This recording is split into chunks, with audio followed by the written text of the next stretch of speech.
Zefkari stood before the young soldiers of the Vorthan fleet, his 4 arms crossed behind his back as he gazed out at the stars through the observation deck. The recruits waited in silence, their purple skin gleaming under the ship's lights. They had heard whispers about the old veteran stories, tales that made even experienced warriors shiver in their sleep. "You think you understand war?" Zefkari said without turning around. "You think you know what it means to fight. But you have never faced humans in battle." "I have. 5 times I encountered them, and each time I learned something new about fear." The alien commander turned to face his audience. His eyes, large and black like pools of oil, reflected the starlight. Scars covered his face, reminders of battles fought across the galaxy. But the deepest wounds were invisible, carved into his mind by memories that refused to fade. The first time was in the Kepler system, near the edge of what humans call their space. We were on patrol, 3 ships strong, when our sensors picked up a damaged vessel. It was small, maybe 1/10 the size of our smallest warship. The metal hull was torn open in several places, and we could see atmosphere leaking out into space like blood from a wound. One of the young soldiers shifted nervously. "What kind of ship was it, sir?" "A human frigate. They called it the USS Dakota." Our intelligence told us it carried maybe 30 or 40 crew members. We had 300 warriors between our ships. The fight, if you could call it that, should have lasted minutes. Zefkari moved to the center of the room, his voice dropping to barely above a whisper. "We followed proper military procedure. We surrounded the damaged ship and sent a message demanding surrender. Most species would have given up immediately. Their ship was dying, their weapons were offline, and they were outnumbered 10 to 1. Any reasonable commander would have saved his crew's lives." The alien veteran paused, his expression growing dark. "But humans are not reasonable." The response we received was not a surrender, it was laughter. Actual laughter, broadcast on all frequencies for everyone to hear. Then a voice came through our speakers, clear and strong despite the damage to their ship. "What did they say?" asked a recruit. The human captain, a man named Jake Morrison, spoke like he was greeting old friends. "Well, hello there, purple boys. Nice ships you got. Real pretty. Be a shame if something happened to them." That was when we knew we were dealing with something different. Zefkari began to pace, his movements restless as the memories flooded back. Our fleet commander ordered us to move closer and prepare boarding parties. Standard procedure when facing a damaged enemy vessel. We approached from 3 directions, confident in our superiority. The human ship just drifted there, spinning slowly, looking helpless. Then everything changed. As we drew near, the Dakota suddenly vented all its remaining fuel into space, creating a massive cloud of gas around their position. Before we could react, they ignited it. The explosion was not strong enough to destroy our ships, but it blinded our sensors and damaged our hull plating. In that moment of confusion, they struck. The young soldiers leaned forward, caught up in the story despite their fear. Zefkari continued, his voice growing more intense. The spinning motion of their damaged ship was not random. They had calculated it perfectly. As they rotated, they launched everything they could get their hands on. Pieces of their own ship, cargo containers, even furniture. All of it came at us like bullets from a gun.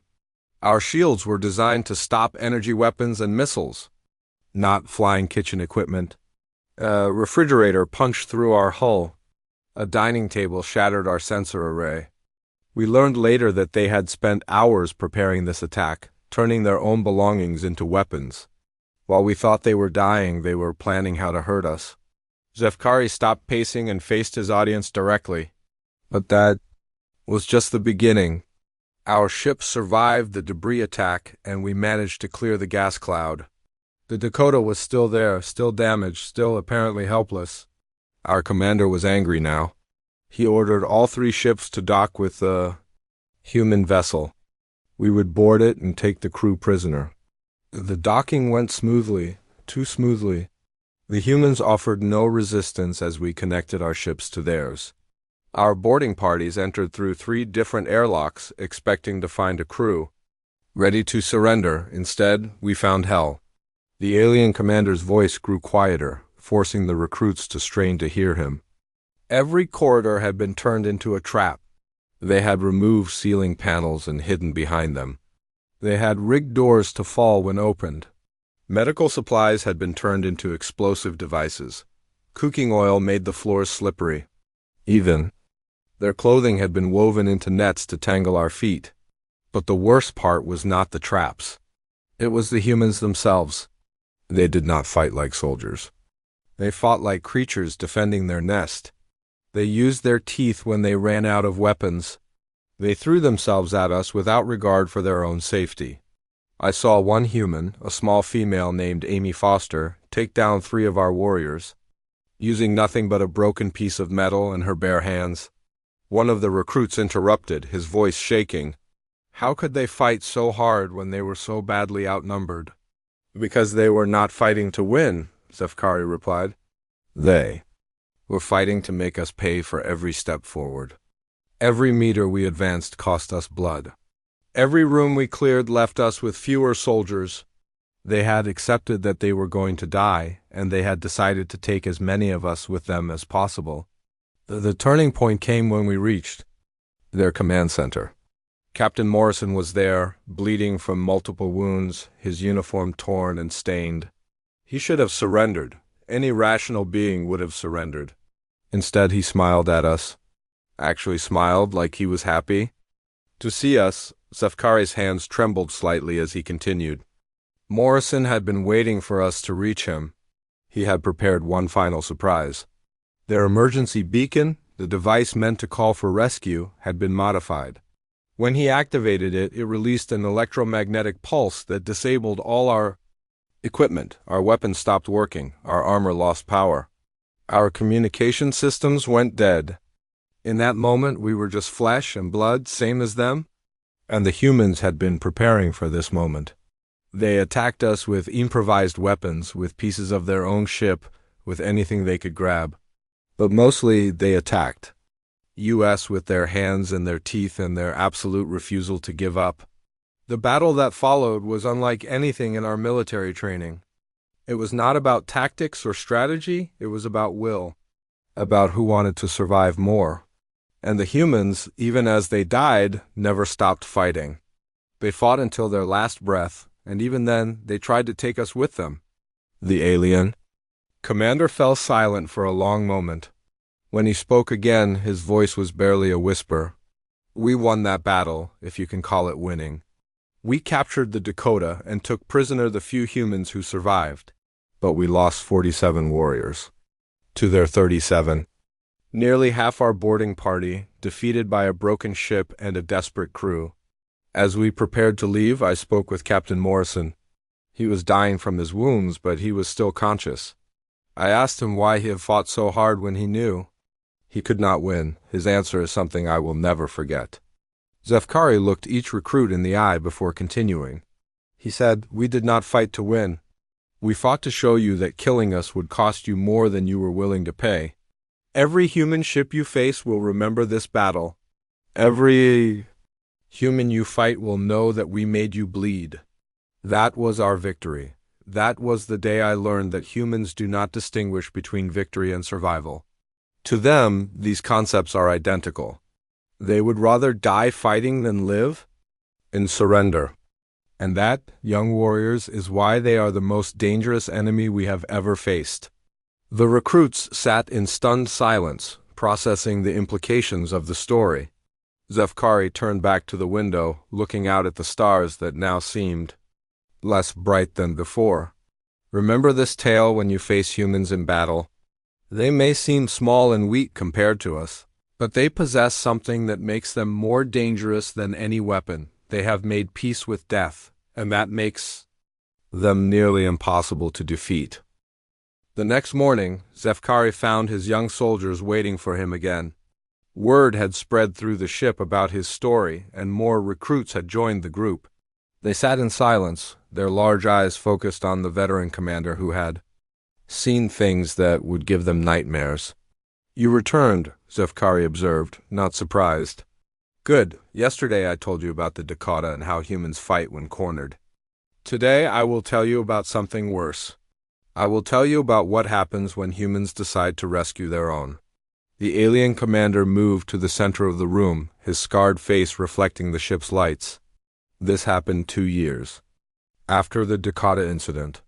We had learned from that battle, or so we thought. We had built stronger prisons, better security, more guards. We believed we could contain human prisoners safely. The prison was on a moon called Blackwater Station. It was considered the most secure facility in the galaxy. The moon had no atmosphere, no water, no way to survive outside the prison walls. 3 orbital defense platforms surrounded it, each armed with enough weapons to destroy a small fleet. Inside the prison we held 200 human prisoners of war. One of the recruits raised a hand. "What made this prison so special, sir?" "Everything," Zefkari replied. "The walls were made of reinforced metal 3 meters thick. The guards were our best soldiers, trained specifically to handle human prisoners. Every cell was monitored constantly. Every prisoner was tracked by sensors in their clothing. Food was delivered by automated systems to prevent contact with guards. We thought we had created the perfect prison." The alien veteran began to pace, his movements reflecting his growing agitation. The prison had been operating for 6 months without incident. The humans seemed to have accepted their fate. They followed the rules, ate their meals, and caused no trouble. Our commanders were proud of their success. They believed they had finally learned how to control these dangerous creatures. Then Commander Lisa Grant arrived. Zefkari paused, letting the name sink in. Grant was not like the other prisoners. She was a special forces operative, trained in infiltration and survival. But when she was captured, she appeared to be just another broken human soldier. She was small, quiet, and seemed defeated by her circumstances. The guards barely noticed her. Grant was placed in a cell in the lowest level of the prison, far from the other prisoners. She was given the same food, the same schedule, the same restrictions as everyone else. For 3 months, she did nothing but sit in her cell and stare at the walls. The guards thought she was losing her mind. They were wrong. She was learning. The alien commander's voice dropped to a whisper. During those 3 months, Grant was studying everything about the prison. She learned the guard schedules, the patrol routes, the security systems. She mapped every corridor, every vent, every weak point in the facility. And she found something our designers had not considered. "What did she find?" asked a recruit. "The waste processing system. Every prison must dispose of garbage and sewage. Our engineers had built a network of pipes and tunnels to carry waste away from the prison. They made these tunnels too small for normal beings to use, but they had not considered how flexible humans could be." Zefkari stopped pacing and faced his audience. Grant began spending her nights in those tunnels. She would remove the cover from her cell's waste disposal unit and squeeze through an opening barely 30 centimeters wide. She moved through the system like a ghost, visiting other parts of the prison without being detected. The tunnel system connected to the kitchen, the guard quarters, the medical bay, and most importantly, the other cell blocks. Grant used these tunnels to reach the other human prisoners. She passed messages by hiding them in the food delivery system. She organized the prisoners into small groups, each with specific tasks and responsibilities. The most amazing part was how she communicated with them. She created a code using the prison's own systems. When prisoners coughed in a certain pattern, it carried meaning. When they arranged their food in specific ways, it sent messages. When they moved during exercise time, they were passing information. The guards never noticed because they did not understand human behavior. One of the recruits looked confused. "But sir, how could she organize so many prisoners without being caught?" "Because she understood something about humans that we did not," Zefkari replied. "Humans are pack animals. When one of them is in danger, the others will risk everything." To help, Grant did not have to force them to cooperate. She simply had to show them a way to fight back. The escape plan was brilliant in its simplicity. Grant had studied the prison's emergency procedures and found a weakness. If there was a medical emergency, the prison would go into lockdown mode. All security systems would focus on containing a disease outbreak. Guards would be busy with medical teams and normal routines would be disrupted. So Grant created a medical emergency. She had learned about various diseases during her time in the tunnels, studying the medical supplies and computer systems. She chose a plague that was highly contagious but not immediately fatal. The perfect disease to cause panic without killing the prisoners too quickly. The alien commander's expression grew darker. The outbreak began in 3 different cell blocks. Simultaneously, prisoners started showing symptoms of the plague, complaining of fever, weakness, and skin lesions. The prison's medical team was overwhelmed. They had never seen anything like it. The prison went into immediate lockdown. Medical teams rushed to treat the sick prisoners. Guards were pulled from their normal duties to help with the crisis. The warden called for additional support from the orbital platforms. Everyone was focused on containing the disease. That was when Grant struck. While the guards were distracted, she led the coordinated breakout. The prisoners in each cell block attacked their guards simultaneously, using weapons they had crafted from eating utensils, bedding, and personal items. They moved with precision, following a plan that had been developed over months of secret communication. But the most terrifying part was still to come. Grant had not just planned an escape. She had planned psychological warfare. She had learned to mimic the speech patterns of different alien species, and she used this ability to confuse the prison's computer systems. Zefkari's voice grew heavy with remembered fear. Grant convinced the prison's main computer that there was a system malfunction. She spoke in perfect Vorthan, claiming to be a technician from the orbital platforms. She told the computer that all prisoners needed to be transferred to the surface immediately for medical treatment. The computer, following its programming, began opening cell doors and disabling security systems.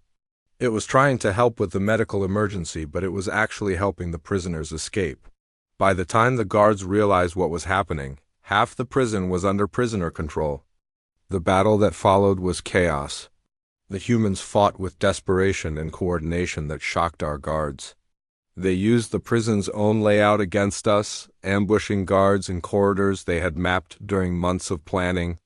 They turned the medical emergency into a weapon, using quarantine procedures to trap guards in sealed sections. But Grant's greatest achievement was not the escape itself. It was what happened next. As the battle raged, she accessed the prison's communication system and began broadcasting to the orbital platforms. But she was not calling for help. She was calling for surrender. The recruits leaned forward, captivated by the impossible story. Zefkari continued, his voice barely above a whisper. Grant spoke to the platform commanders in perfect military language, claiming to be the prison warden. She told them that the facility had been completely overrun by a deadly plague and that all personnel were dead or dying. She requested immediate evacuation of the orbit platforms to prevent the spread of infection. The commanders, believing they were speaking to their own people, began preparing to abandon their positions. They were terrified of the plague and wanted to get as far away as possible. While they were distracted by evacuation procedures, Grant led her prisoners to the prison's escape pods. 200 human prisoners escaped that day. They stole the escape pods and scattered across the system, making it impossible to track them all. But that was not the end of Grant's plan. She had left something behind for us to find. What did she leave? Asked a recruit. A message, written on the wall of her cell in what we later learned was her own blood. It said, "You can build walls to keep us in, but you cannot build walls to keep us out. We will always find a way to save our own." Zefkari fell silent for a long moment, lost in the memory of that terrible day. When he spoke again, his voice was heavy with respect and fear. The investigation that followed revealed the full scope of Grant's plan. She had spent 3 months living in conditions that would have killed most beings. She had survived on scraps of food and dirty water. She had squeezed through spaces that should have been impossible to navigate. And she had done it all while organizing the largest prison break in galactic history. But the most disturbing discovery was what the medical teams found when they examined the prisoners who had shown plague symptoms. There was no plague. The humans had used makeup, chemicals from cleaning supplies, and self-inflicted wounds to create the appearance of disease. The group of young soldiers had grown larger by the third day. News of HFY Stories had spread throughout the ship, and even senior officers were now attending his sessions. They gathered in the observation deck, their faces showing a mixture of curiosity and dread. The old commander had a reputation for telling the truth, no matter how disturbing it might be. "Today I will tell you about the siege of Titan Base," HFY began, his voice carrying the weight of painful memories. "This was the battle that taught me humans do not fight wars the way we understand them. They fight with their minds as much as their weapons, and they can break an enemy's will without firing a single shot." The alien veteran moved to the window, looking out at the stars as if searching for answers among them. Titan Base was a human military installation on a small moon in the Centauri system. It was not a large facility, maybe 1,000 meters across, built into the side of a mountain. The base housed 800 human soldiers and was considered strategically important because it controlled shipping lanes through that sector. The coalition decided to take the base. We assembled a force of 15,000 troops from 6 different species. We had the latest weapons, the best armor, and complete air superiority. The humans had nowhere to run and no way to call for help. It should have been a simple operation. One of the younger recruits raised his hand. 15,000 against 800? That seems like overwhelming odds. It was, HFY replied. Any reasonable military force would have surrendered. Immediately. We sent the standard surrender demand to the base commander, a human general named Alex Cooper. His response was broadcast on all frequencies so everyone could hear it. The alien commander turned back to face his audience. Cooper said, "We have received your surrender demand and we thank you for your concern. However, we must decline your generous offer. We have work to do here and we would prefer not to be disturbed. Please feel free to wait outside until we are finished." That was our first hint that this would not be a normal siege. The humans were not just refusing to surrender. They were treating our army like an inconvenience. Like we were visitors who had arrived at an inappropriate time. HFY began to pace, his movements reflecting his growing agitation. We surrounded the base and began standard siege procedures. We cut off their supply lines, blocked their communications, and settled in to wait. The plan was simple: starve them out. Without food or water, they would have to surrender within a few weeks. The first strange thing happened on the second day of the siege. Our communications operators began picking up transmissions from the base. They were not military communications or calls for help. They were playing music. "Music?" asked the recruit. "Human music. Songs from their home planet, played at full volume on military frequencies. But it was not just music. Between songs, we could hear the humans talking to each other. Casual conversations about their families, their hobbies, their plans for when the war ended. They spoke as if they were on vacation, instead of under siege. Our psychological warfare experts told us this was normal behavior for a defeated enemy. They said the humans were trying to maintain morale in a hopeless situation. But as the days passed, we began to understand that something else was happening. The alien commander stopped pacing and faced his troops directly. The music and conversation were not for the humans inside the base, they were for us.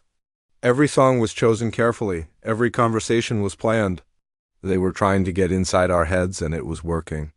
The humans played sad songs about soldiers who never returned home. They talked about the families they had left behind on Earth. They discussed the beauty of their planet, the taste of their food, the warmth of their sun. They painted pictures with words of a world that sounded like paradise. At first, our troops laughed at these transmissions. They thought the humans were showing weakness by talking about home. But as the siege continued, the constant stream of human culture began to affect our soldiers. They started to think about their own families, their own homes, their own mortality. HFY's voice grew darker. But the music was just the beginning.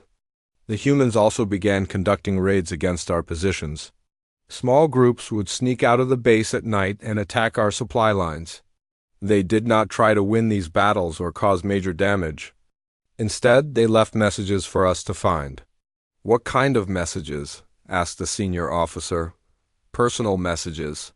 They had somehow learned the names of our soldiers, information about their families, details about their homeworlds.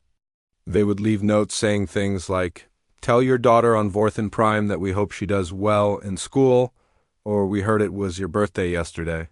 Sorry we could not bring cake." The effect on our troops was devastating. The humans had turned war into something personal.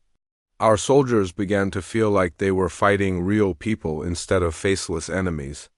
They started to question why they were trying to kill beings who knew their children's names and remembered their birthdays. The psychological pressure grew worse as the siege continued. The humans began sharing their own stories over the radio. They talked about their childhoods, their dreams, their fears. They spoke about Earth as if it were a living thing, describing forests and oceans and cities in detail that made our soldiers homesick for planets they had never seen. The alien commander's voice dropped to a whisper. But the most disturbing part was what happened when the humans began to die. As their food supplies ran low, they started to suffer from hunger and disease. Instead of hiding this weakness, they made it part of their psychological warfare. They began broadcasting the process of choosing who would die to save the others. They held lotteries, drawing names from a hat to decide who would stop eating so the rest could survive a little longer. They did this openly, letting us hear every detail of their sacrifice. The humans who were chosen to die spoke over the radio about their decision. They talked about their families, their hopes for the future, their pride in serving with their fellow soldiers. They died slowly, publicly, turning their deaths into weapons against our morale. Our troops began to break down. They were not fighting soldiers anymore. They were watching people die for each other. The humans had made every death personal, every sacrifice meaningful. Our soldiers started to refuse orders, claiming they could not continue the siege. One of the recruits looked confused. "But sir, you had 15,000 troops. Even if some refused to fight, you still had overwhelming numbers." "Numbers mean nothing when your soldiers lose the will to fight," Sefkari replied. The humans understood this. They were not trying to defeat our army with weapons. They were trying to defeat our army with guilt, with sympathy, with the basic decency that exists in most intelligent beings. The siege continued for 3 months. During that time, we lost more soldiers to desertion than to enemy action. Troops began leaving their posts, claiming they could not continue to fight against people who reminded them of their own families. Our commanders tried to stop the broadcasts, but the humans had multiple transmission points and kept changing frequencies. The breaking point came when the humans began building memorials to their dead. They erected monuments outside the base, where our soldiers could see them. Each memorial had the name of a human who had died, along with a personal message about their life and their sacrifice.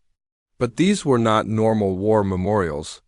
The humans had researched our cultures and built the monuments in styles that would appeal to different species. They used symbols and designs that reminded our soldiers of their own funeral traditions, their own ways of honoring the dead. The psychological effect was overwhelming. Our troops began to see the human dead as martyrs rather than enemies. They started to question the purpose of the siege, wondering if it was worth continuing when the humans were willing to die rather than surrender. Sefkari fell silent for a long moment, lost in memories of that terrible time. When he spoke again, his voice was heavy with defeat. The siege ended when our own commanders ordered a withdrawal. They claimed it was for strategic reasons, but everyone knew the truth. The humans had broken our army without winning a single major battle. They had turned our strength against us, using our own humanity to defeat us. As we prepared to leave, General Cooper sent us a final message. He thanked us for our patience and hoped we had enjoyed our stay. He said the humans of Titan Base had learned a lot about our species during the siege, and they looked forward to sharing that knowledge with other human forces. That was when I realized the true purpose of the siege. The humans had not been trying to survive. They had been studying us, learning our weaknesses, understanding how to break our will to fight. Every broadcast, every raid, every memorial had been designed to gather information about our psychology. The 800 humans in that base had defeated 15,000 coalition troops without winning a single battle. They had shown us that war is not just about weapons and tactics. It is about will, about determination, about the ability to make your enemy question their own purpose. The alien commander looked at each soldier in turn, making sure they understood the lesson. Remember this story when you face humans in battle. They do not just fight with their bodies. By the fourth day, the observation deck was packed with soldiers from across the ship. Word had spread through the entire fleet about HFY Stories, and even the ship's captain had come to listen. The old commander stood before his audience, his scarred face showing the weight of memories that had haunted him for years. "Today I will tell you about the Ghost Fleet," HFY began, his voice barely above a whisper. "This was the battle that taught me humans do not stop fighting when they die. They find ways to continue the war even from beyond the grave." The alien veteran moved to the center of the room, his forearms clasped behind his back. It happened. In the Outer Rim, near a place humans called the Graveyard. The name should have been a warning, but we were too confident to pay attention to such things. We received reports that a human battle group had been destroyed in that sector. 12 ships, including their flagship, had been caught in an ambush by our forces. The battle was fierce but brief. When it ended, the human ships were floating dead in space, their hulls torn open, their power systems offline. Our fleet was sent to investigate and secure the area. We found the wreckage exactly where it was supposed to be. 12 human ships, all heavily damaged, all apparently lifeless. Our sensors showed no active weapons, no functioning life support, no signs of organized resistance. One of the younger officers raised his hand. "Sir, if the ships were destroyed, why was investigation needed?" "Because humans are never truly defeated until you see their bodies," HFY replied. "We had learned this lesson before, but we had not learned it well enough. The wreckage needed to be searched for survivors, intelligence, and anything that might be useful to the war effort." The human fleet was commanded by Admiral Corenstone, a veteran of many battles against coalition forces. Her flagship, the UES Defiant, was the largest ship in the group. It had been badly damaged in the battle, with huge holes in its hull and its main reactor offline. But it was still in one piece, floating like a dead whale in the darkness of space. HFY began to pace, his movements reflecting his growing tension. Our fleet approached the wreckage carefully. We had 3 battleships and 6 cruisers, more than enough firepower to handle any remaining resistance. We moved in formation, scanning each dead ship as we passed. The first sign that something was wrong came from our sensor operators. They reported strange readings from the wreckage field. The debris seemed to be moving in patterns that were not random. Pieces of metal and ship components were drifting in ways that suggested they were being guided by some intelligence. Our fleet commander dismissed these reports as sensor glitches. The human ships were clearly dead, their power systems offline, their crews either dead or dying. There was no way they could be controlling anything in the debris field. But the humans had found a way. While their ships were dying, they had connected their computer systems together in a network. Even with most of their power gone, they had enough energy to run basic calculations and communicate with each other. They had turned their fleet into a single, distributed intelligence. The alien commander stopped pacing and faced his audience. The attack began when we were in the middle of the wreckage field. The dead ships suddenly came alive, but not in the way we expected. They did not power up their weapons or restore their shields. Instead, they began to move. The damaged ships used their remaining maneuvering thrusters to change position. They rotated slowly, bringing their surviving weapons to bear on our fleet. But more importantly, they began to coordinate with the debris field around them. The pieces of metal and ship components that had been drifting randomly suddenly became weapons. The human ships used their weak gravity generators to pull debris into specific patterns. They turned the wreckage field into a maze of obstacles and projectiles. Our fleet found itself surrounded by a cloud of moving metal. Every piece of debris was a potential weapon, guided by the dying human ships. We could not maneuver properly. Because the wreckage blocked our movements, we could not fire effectively because our targeting systems could not distinguish between debris and actual threats. A senior officer leaned forward. How could damaged ships coordinate such complex movements? Because they had turned their crews into part of the computer system, Zefkari answered, his voice heavy with horror. The humans who were dying from their injuries had volunteered to connect themselves to the ship's sensors and navigation systems. They used their own nervous systems to improve the ship's ability to track and target our fleet. These volunteers, these dying humans, allowed themselves to be wired into their ship's computers. They became living components in a weapon system, using their human intuition and reflexes to guide attacks that no artificial intelligence could have planned. The battle that followed was like fighting ghosts. The human ships would appear out of the debris field, fire a few shots, then disappear back into the wreckage. They moved like living things, using the twisted metal around them as camouflage and protection. Our weapons were designed to fight ships, not clouds of debris. When we fired at the human vessels, our shots often hit pieces of wreckage instead of the actual targets. The humans had learned to hide behind the remains of their own destroyed ships, using their dead as shields. But the most terrifying part was the coordination. The human ships moved together like a pack of hunting animals. When one ship was threatened, the others would create distractions or provide cover. They shared information instantly through their networked computers, reacting to our movements faster than should have been possible. Zefkari's voice grew quieter, forcing his audience to lean forward to hear him. The battle lasted for 3 days. During that time, we lost 2 cruisers and suffered heavy damage to our remaining ships. The human fleet was slowly dying, their power systems failing one by one, but they never stopped fighting. On the 3rd day, we finally managed to disable the last human ship. The Eus Defiant had been fighting alone for hours, its sister ships finally succumbing to their damage. But even as it died, it continued to fire at our fleet using weapons that should not have been able to function. When the battle ended, we boarded the human ships to search for survivors. What we found will haunt me for the rest of my life. The crews had died at their posts, many of them still connected to their ship's computer systems. They had fought until their last breath, and even after death, their bodies remained part of the weapons that had nearly destroyed us. But Admiral Stone had left us one final message. As our boarding parties reached the bridge of the Defiant, they found her body seated in the captain's chair. She had died hours earlier, but her final transmission was still playing on repeat. "What did she say?" asked a recruit.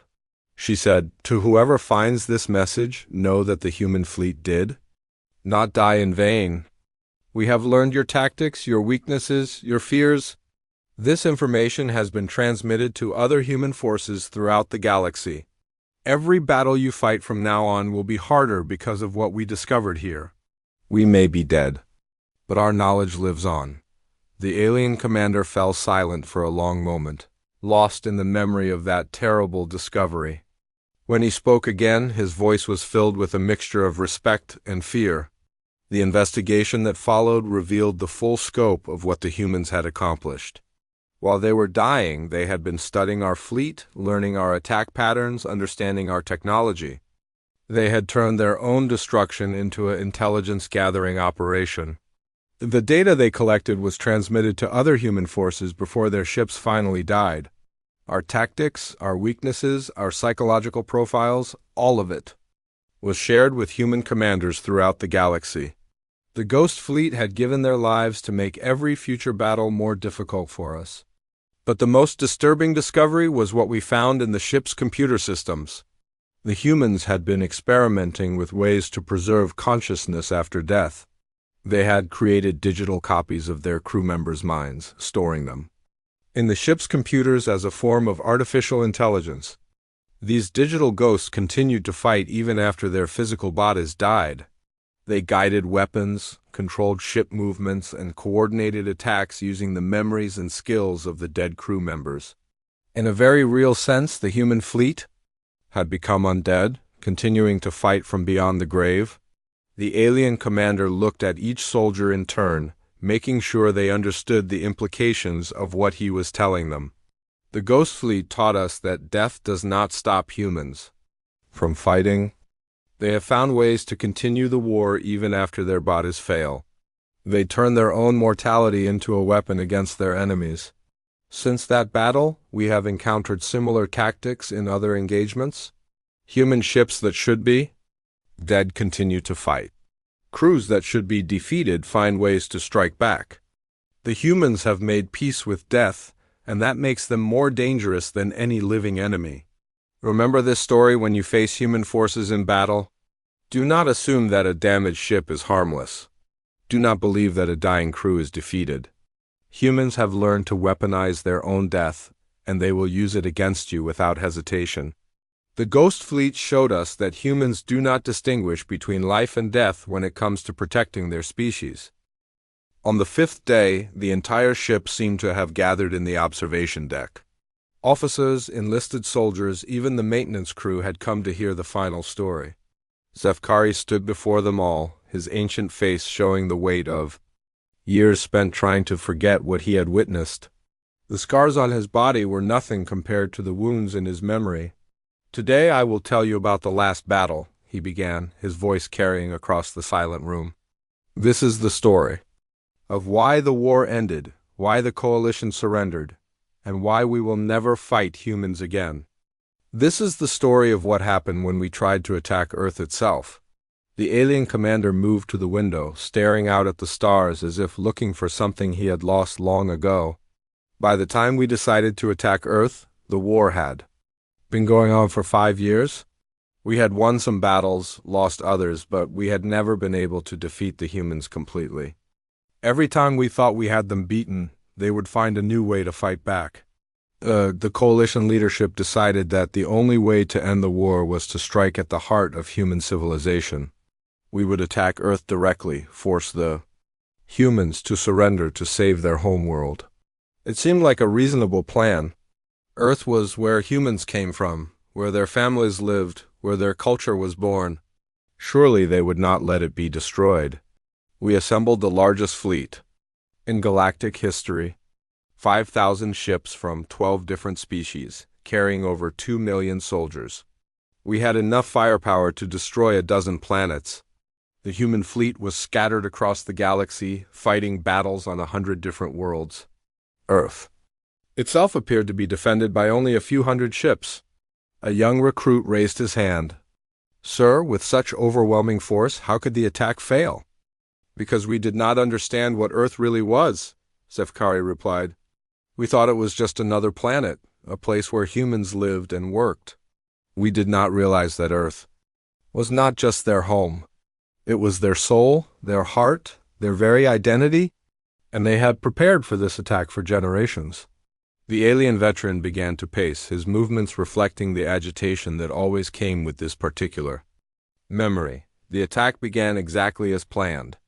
Our fleet emerged from hyperspace at the edge of the solar system and began the approach to Earth. The human defense fleet moved to intercept us, but they were hopelessly outnumbered. The battle should have been over in hours. But as we advanced toward Earth, strange things began to happen. Our communication systems started receiving signals from the planet's surface. They were not military transmissions or calls for help. They were messages from human civilians addressed to individual soldiers in our fleet. The messages were personal. A human child would speak directly to a Vorthan soldier, mentioning his name, his family, his homeworld. An elderly human would send greetings to a Zephyrian officer, asking about his health and hoping his family was well. It was as if the entire population of Earth knew who we were and had been waiting to meet us. Our intelligence officers were baffled. How could human civilians know the names and personal details of soldiers in our fleet? The information was supposed to be classified, known only to our own command structure. Zefkari stopped pacing and turned to face his audience. The truth was more disturbing than we could have imagined. The humans had been preparing for this attack for decades. They had spies throughout the coalition, people who had been gathering information about our military for years. They knew not just our battle plans, but our personal histories, our fears, our weaknesses. As our fleet drew closer to Earth, the messages became more frequent and more personal. Human civilians began broadcasting stories about our soldiers' families, showing pictures of their children, sharing news from their home worlds. They turned our own loved ones into weapons against us. But the messages were not threats or attempts at blackmail. They were expressions of sympathy and understanding. The humans spoke about missing their own families, about wanting to see their children grow up, about hoping the war would end so everyone could go home. They made our soldiers feel guilty for attacking people who seemed to care about them. The psychological warfare was devastating. Our troops began to question their orders, wondering why they were attacking people who knew their names and cared about their welfare. The humans had taken everything we thought we knew about warfare and turned it upside down. A senior officer leaned forward. "But sir, surely your fleet was disciplined enough to continue the attack despite psychological pressure." "Under normal circumstances, yes," Zefkari replied. "But these were not normal circumstances. As we entered Earth's atmosphere, we discovered that the entire planet had been militarized. Every human civilian was part of the defense network. Children carried messages between resistance cells. Elderly humans gathered intelligence on our movements. The planet itself had become a weapon. The cities were not just places where humans lived. They were fortified positions, designed to channel attacking forces into kill zones. The schools and hospitals were command centers, coordinating the defense of entire regions. The humans had turned their entire civilization into a military machine. But the most terrifying discovery was what we found in the underground facilities. The humans had been preparing for this attack for generations. They had built shelters that could sustain the entire population for decades. They had stockpiled weapons, food, and medical supplies. They had created a civilization that could survive even if the surface of their planet was destroyed. The alien commander's voice grew quieter, forcing his audience to strain to hear him. The ground war that followed was unlike anything in military history. We were not fighting an army. We were fighting an entire species. Every human we encountered, regardless of age or apparent capability, was a potential combatant. The children were the worst. They looked innocent, harmless, but they had been trained from birth to resist occupation. They knew how to make explosives. From household chemicals, how to set traps using toys and school supplies, how to gather intelligence by simply talking to our soldiers. The elderly humans were equally dangerous. They had lived through previous wars and they knew how to organize resistance movements. They could coordinate attacks across entire cities using nothing more than conversations at markets and social gatherings. But the most disturbing aspect was how the humans had prepared psychologically for this war. They had spent generations teaching their children about the possibility of invasion, about the need to resist at any cost. They had made the defense of Earth not just a military objective, but a cultural imperative. Zefkari fell silent for a long moment, lost in memories. That still caused him pain. When he spoke again, his voice was filled with a mixture of horror and respect. The war on Earth lasted for 6 months. During that time, we controlled the skies, the oceans, and most of the major cities, but we never controlled the planet. The humans continued to fight from their underground bases, their hidden shelters, their secret tunnels. They turned Earth itself into a fortress that we could never truly capture. Our casualties were enormous. We lost more soldiers to booby traps and ambush than to direct combat. The humans had learned to fight a war of attrition, making every day of occupation cost us more than we could afford. But the breaking point came when we realized what the humans had really planned. They had not been trying to defeat our army. They had been trying to teach us a lesson about the cost of fighting their species. Every day we spent on Earth, we learned more about human determination, human ingenuity, human willingness to sacrifice everything for their beliefs. They showed us that conquering them would require not just defeating their military, but destroying their entire civilization, including their children, their elderly, their culture, their very identity. The final message came from President Claire Davis, the leader of Earth's government. She had been hiding in an underground bunker for months, coordinating the resistance. Her message was broadcast throughout the galaxy, reaching every coalition world. "What did she say?" asked a recruit. "She said, 'You have learned what it means to fight humans on our home ground. You have seen that we will never surrender, never give up, never stop fighting for our freedom. You can destroy our cities, kill our soldiers, occupy our planet, but you cannot break our will. We are willing to die fighting rather than live as slaves.' The question you must ask yourselves is, are you willing to commit genocide to achieve victory?" The alien commander looked at each soldier in turn, making sure they understood the full impact of that question. The coalition leadership realized that conquering Earth would require the complete extermination of the human species. We would have to kill every man, woman, and child on the planet. Even then, we would still face human colonies throughout the galaxy, all of them now knowing exactly what we were capable of. The cost of victory had become too high. The coalition withdrew from Earth and began peace negotiations.